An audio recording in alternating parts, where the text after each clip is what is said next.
Qu'est-ce que toi tu penses des marques de vêtements au Luxembourg? Ceux qui créent des marques au Luxembourg, vu que toi tu es un créateur luxembourgeois qui a créé sa propre marque au Luxembourg, qu'est-ce que tu penses des autres marques de vêtements au Luxembourg? Bah, je pense qu'ils le font très bien.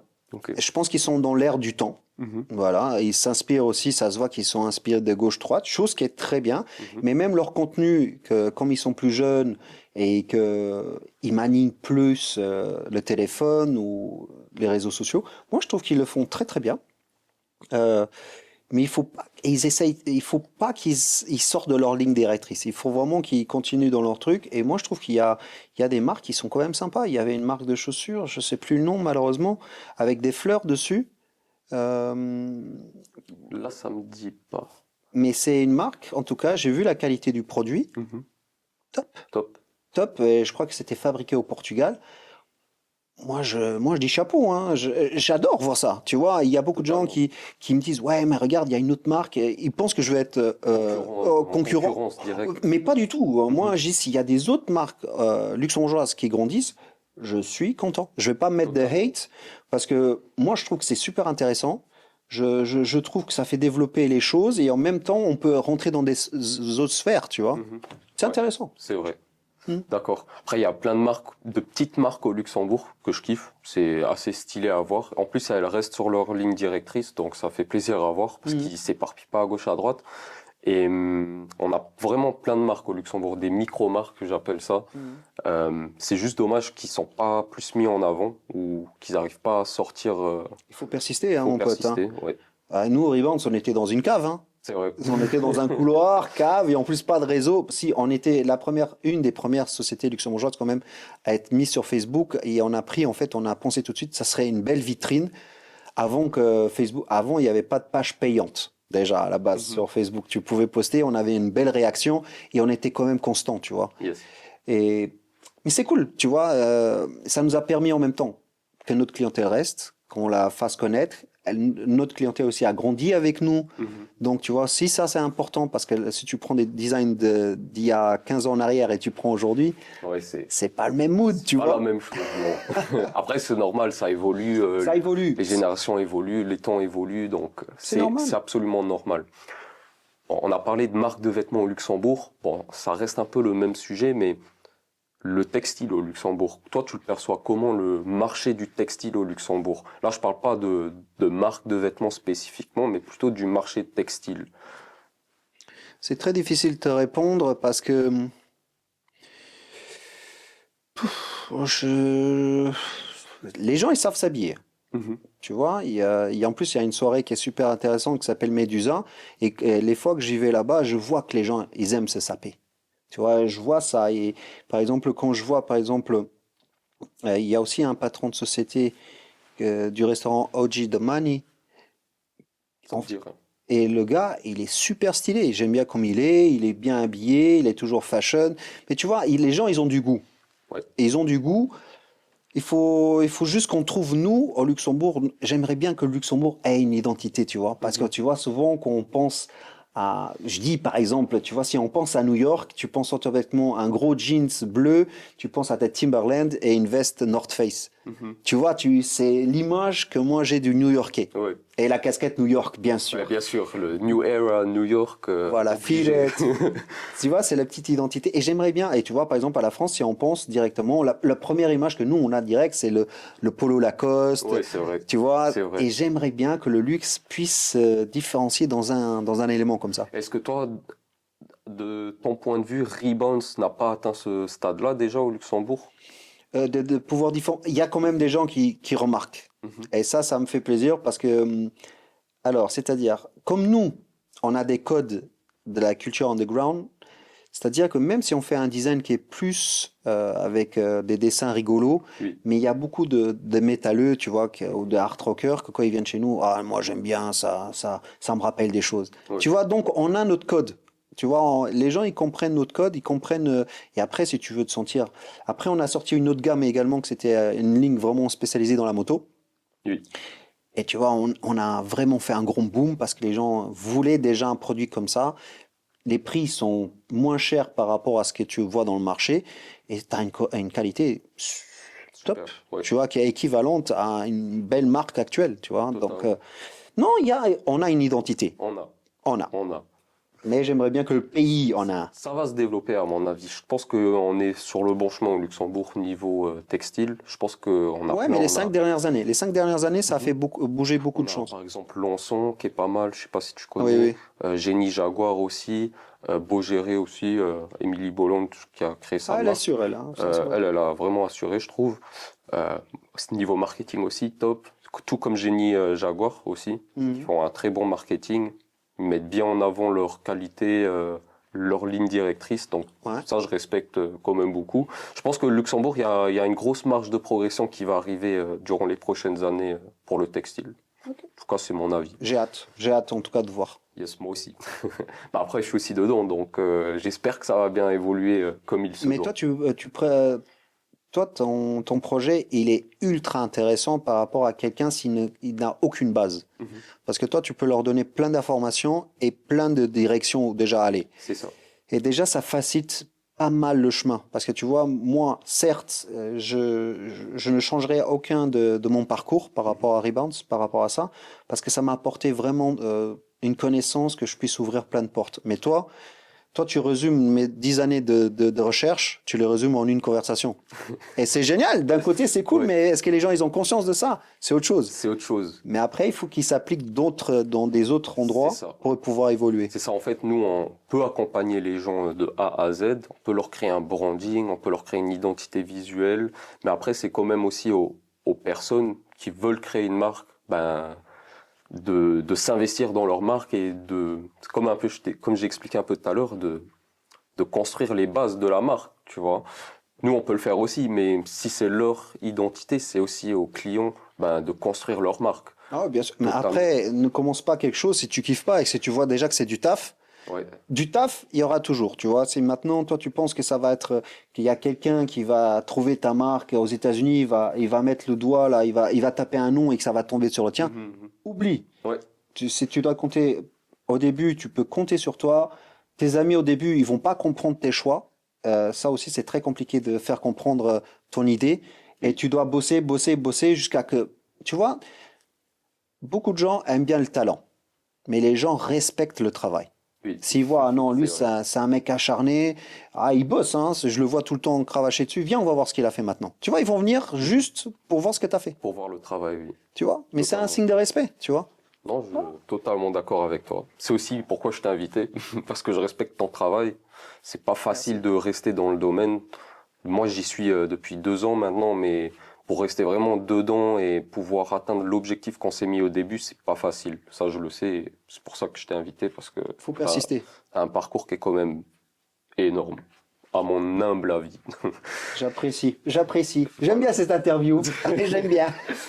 Par rapport aux marques de luxe, Ouais. toi, tu le perçois comment? Comment tu perçois les marques de luxe sur la planète? Est-ce que tu trouves que c'est plus positif, que c'est plus négatif?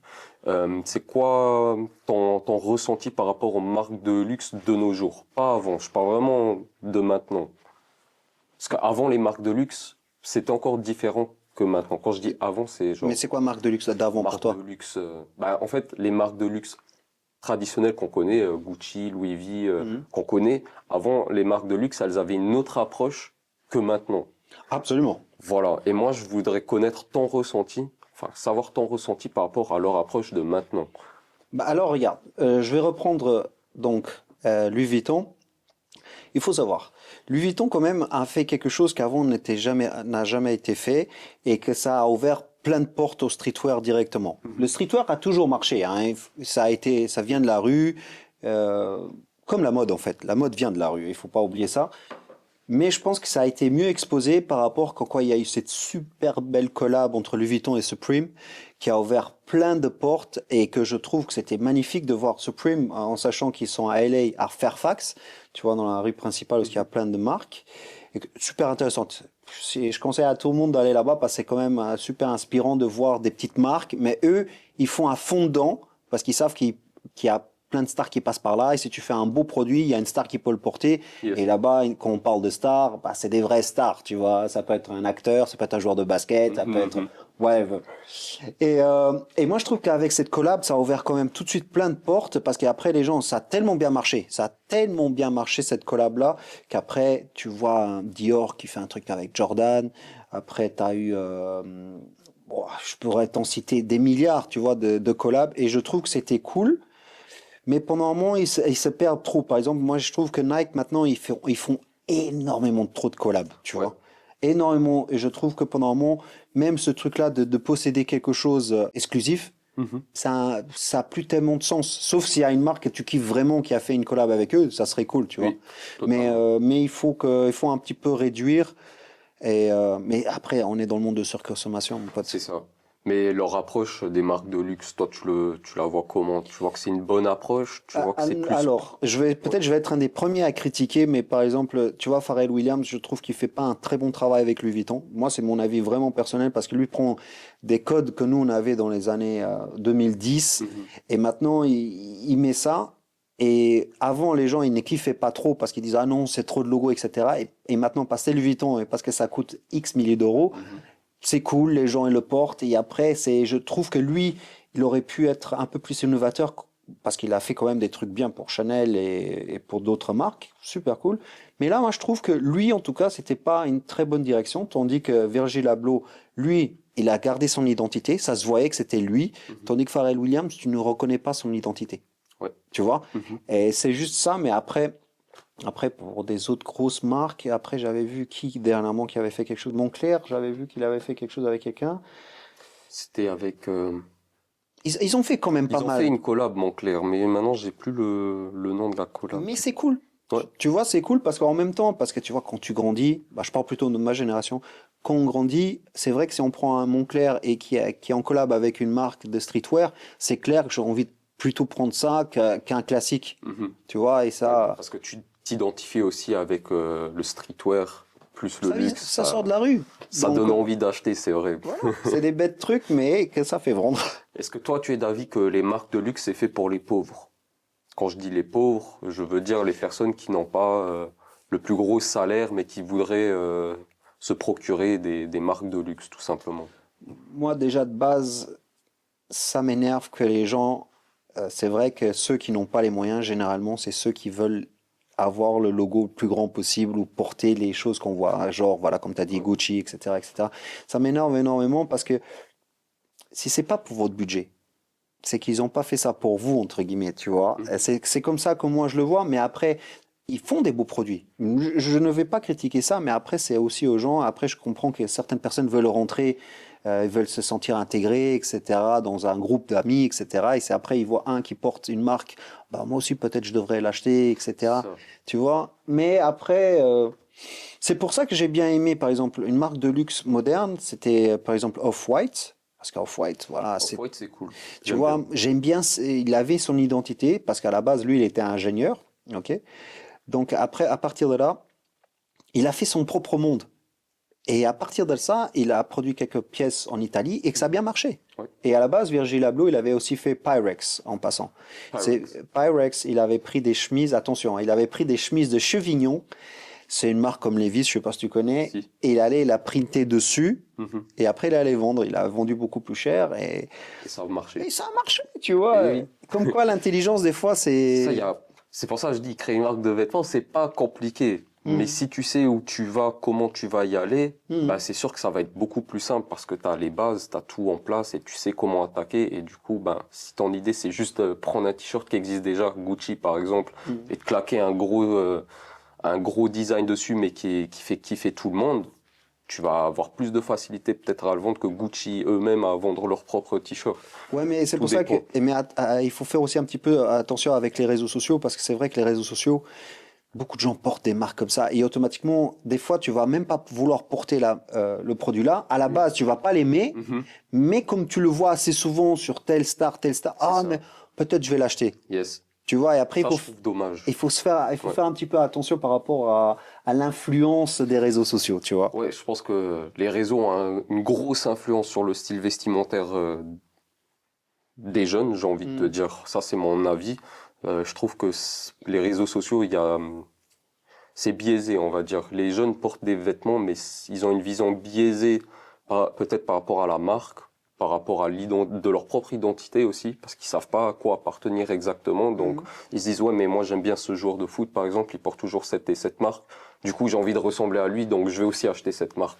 Ça, je trouve que c'est assez dommage, par exemple. Des fois, c'est de la fidélité, c'est tout, hein. Oui. Des fois, il kiffe tellement la personne que, voilà, ça fait partie des choses. Mais par exemple, regarde, on revient sur les réseaux sociaux. Tu vois, par exemple, il y a un mot que nous, dans notre temps, on détestait. C'est-à-dire être influencé par quelqu'un. Tu vois. Et aujourd'hui, il y a des gens qui s'appellent influenceurs, tu vois.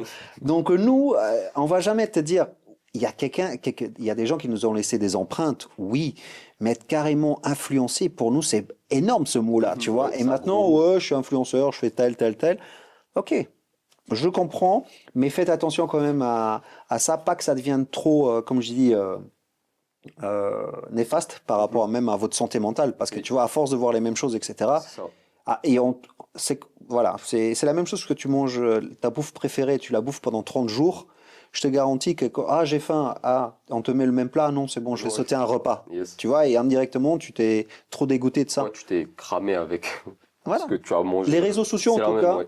c'est un super outil si vous voulez apprendre des choses. Ça, c'est sûr et certain. Moi, j'apprends énormément grâce aux réseaux sociaux, mais après, je ne suis pas devant certaines personnes qui essayent de faire une story, entre guillemets, comme par hasard, j'avais ce produit-là. Non, tu vois, et donc, ouais.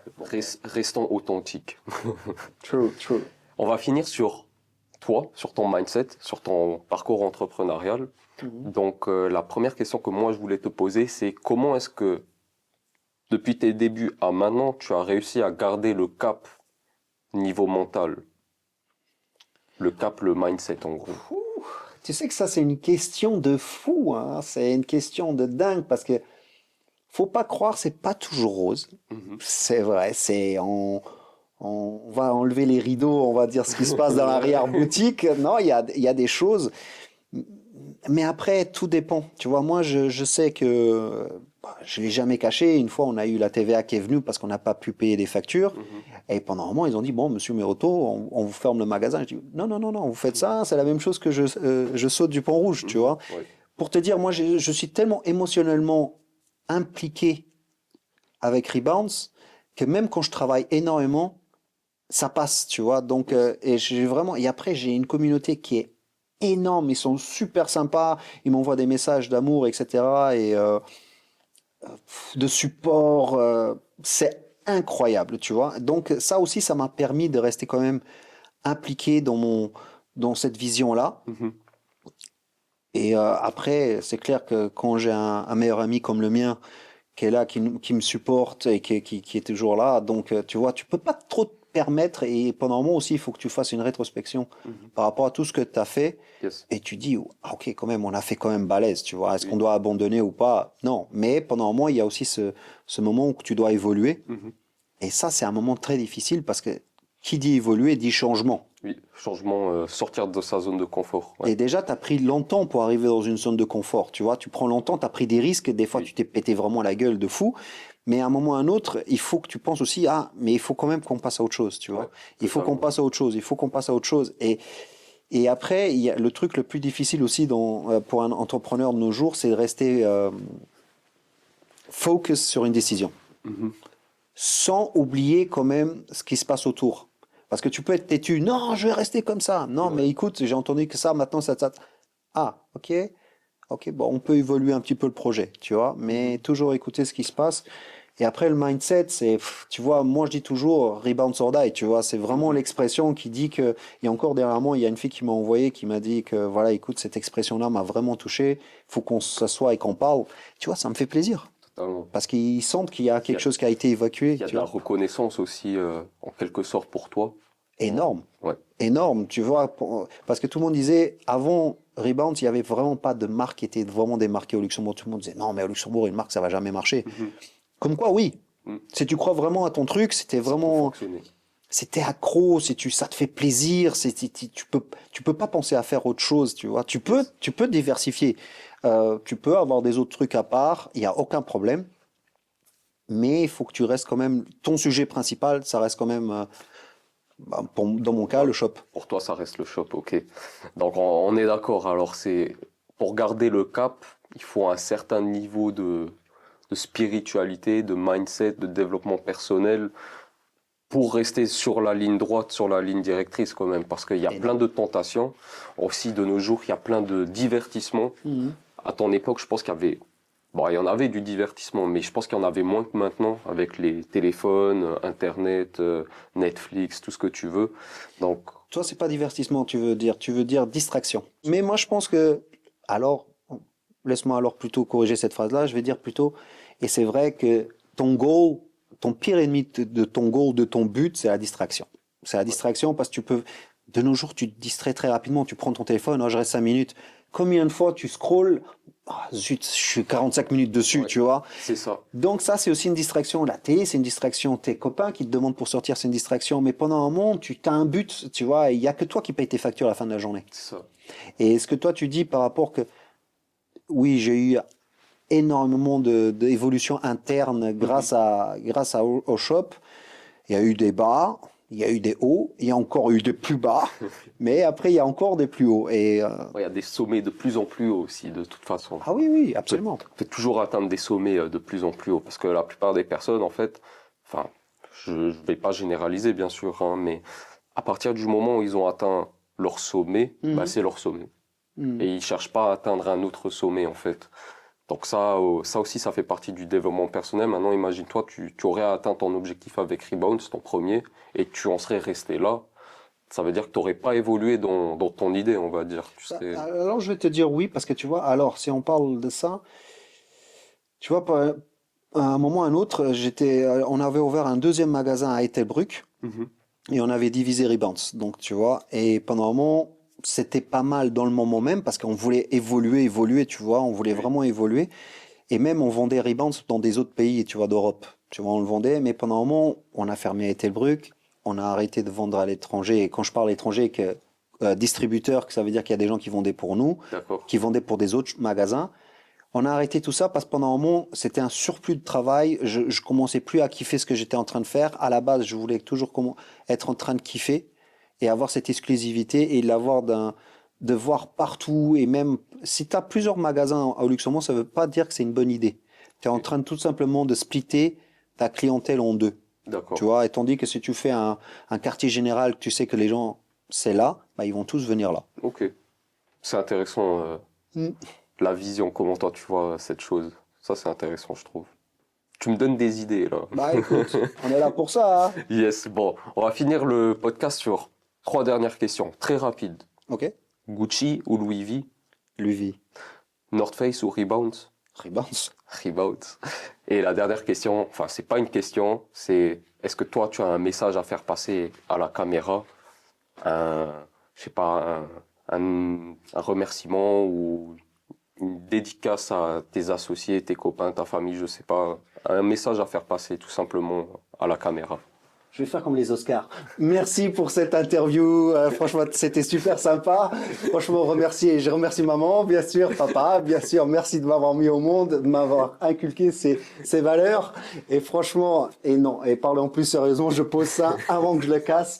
Bien évidemment, je remercie toute la communauté Rebounds. Je remercie mon associé, ami Danny Boy, que je remercie jamais assez qu'il soit dans ma vie pour pouvoir évoluer les choses comme on est en train de faire. Mais pour la nouvelle génération, ou ceux qui sont déjà un peu plus vieux que moi, ne lâchez jamais vos rêves. Ça sonne super kitsch. Je vous jure, ça sonne kitsch, mais c'est tellement vrai. Tenez bon, même si vous vous pétez la gueule, chose qui peut arriver, mais au moins vous l'avez fait. Parce que mourir avec des regrets, ou vivre avec des regrets, tout simplement, je crois que c'est la pire chose qu'on peut vraiment avoir dans la vie. Pardon, hein, je te coupe. Je suis en speech là d'Oscar là. Tu dois regarder cette caméra. Ah, cette caméra. Alors, et ça n'a pas cligné. Ok. T'inquiète pas. Donc, et en plus j'étais tellement sincère, je parlais avec le cœur. Là, il m'a brisé mon truc. Bon, merci. Au revoir. Non mais ok, je suis de retour. Il est de retour. La sécurité m'a ramené. Donc, on va finir le podcast tout simplement avec Rui, qui est ici parmi nous. Et donc, Merci à tous ceux qui ont regardé le podcast. Et si vous voulez créer une marque de vêtements, je vais le redire, ça se passe chez Octane Bro, qui est juste derrière Rouy, le logo, voilà. On va en rester là et on se dit à très bientôt dans un nouvel épisode. Bye. Oh, bye, bye, bye.